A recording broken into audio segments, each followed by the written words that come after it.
Hello, Faith family. It is time for our December 17th reading. 8 days till Christmas. And the question today is why the Star of Bethlehem? Star of wonder, star of night. The sky is filled with stars. In the pure air of ancient times, you could see them sparkling from horizon to horizon. But one evening there appeared a star of special distinction. It shines forever in our hearts as the Star of Bethlehem. What was it about, that single point of light in the West Asian firmament? What compelled the Magi to put aside all they were doing to undertake a long and dangerous journey following one shimmering star across the landscape? Angels and shepherds are one matter, but a star that enlarges the borders of our discussion, doesn't it? For now, we have entered the realm of science. Stars are the special province of astronomers who can give us all the facts and figures.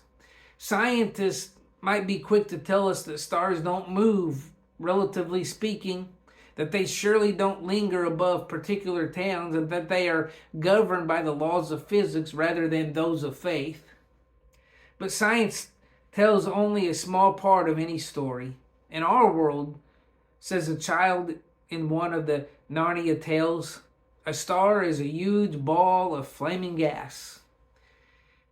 His wiser friend replies, even in your world, my son, that is not what a star is, but only what it is made of. So there is more to this celestial body than its vital statistics. What can we know about the Star of Bethlehem? For one thing, it shines only in the second chapter of Matthew. It makes no other biblical appearances. The scene is Jerusalem. Our friends, the wise men, are seen there one day asking questions concerning Jewish political affairs. The visitors themselves, of course, are non-Jews. They have brought their question to Jerusalem because they know it to be the religious and political capital of Judea. Where is the newborn king of the Jews? Asked the eastern visitors. We saw this star as it rose, and we have come to worship him. The question surely raises many eyebrows in a Roman-occupied city in the hustle and bustle of daily business. Jewish king? Such an idea is nearly laughable in the presence of Caesar's army. Perhaps these tourists have arrived several centuries too late. Yet the wise men adopt a more cosmic view. They are astrologers seeking to understand human events by reading the constellations. It is their habit to compare the skies to prophetic literature, including the Jewish scriptures.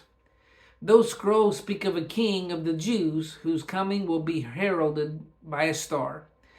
The Magi poses a copy of these scrolls.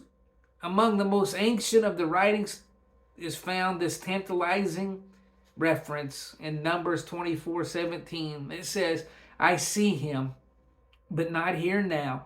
I perceive him, but far in the distant future.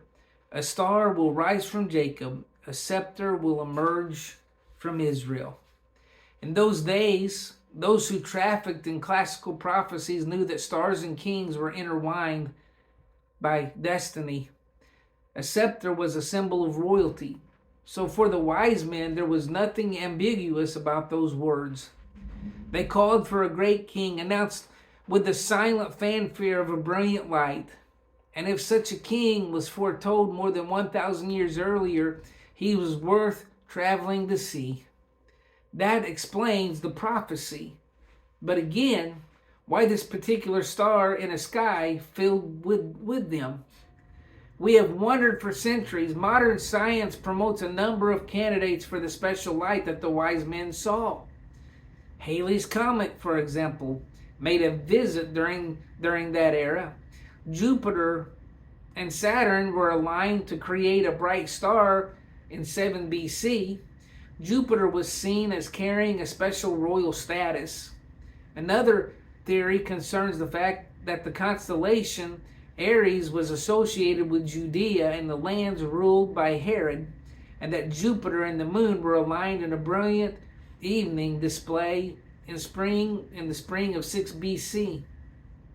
Is it possible then that the wise men got themselves excited over a perfectly ordinary astronomical event?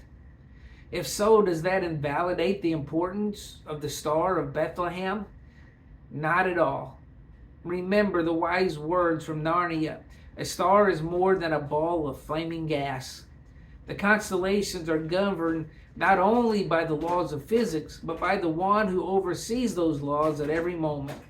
The star may have been a light that appeared for one brief shining moment in the skies of Matthew 2.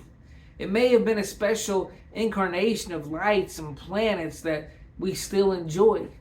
It may even have been one more angel, a messenger from God, inviting visitors from a distant land to see the Nativity. Whatever it was, it led the Magi directly to the presence of the Christ child, where they worshiped and presented their gifts.